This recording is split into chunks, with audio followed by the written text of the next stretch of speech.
Hello hello सबैजनालाई नमस्कार। साथै मेरो युट्युब च्यानलमा स्वागत पनि छ भन्न चाहे। आज चाहिँ म यतातिर केराबारीतिर घुम्न आएको भन्दा पनि हेर्न आएको। यता माथि नरिवलको बोटहरू छ, ट्रममा फल्या देखिन्छ। म चाहिँ यता घुम्दैछु। खासमा म चाहिँ यसको पात लिन आएको है, केरा पात यो लिन आएको।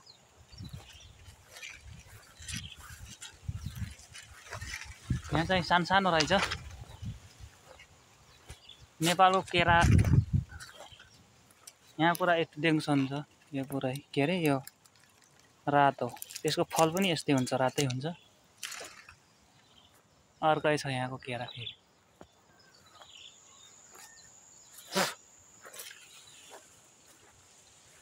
केरा बारीमा हेरौँ है केरा।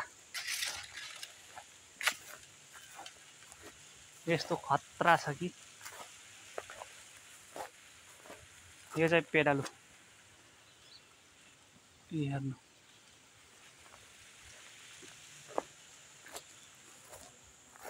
पुरै हावा चलिरहेछ। आज पानी पनि पर्न लाग्छ।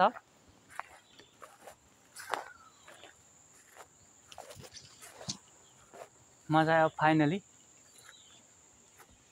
यतातिर काट्छु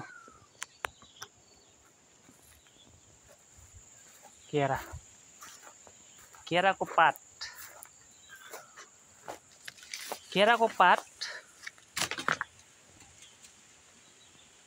यहाँ काटिन्छ। अब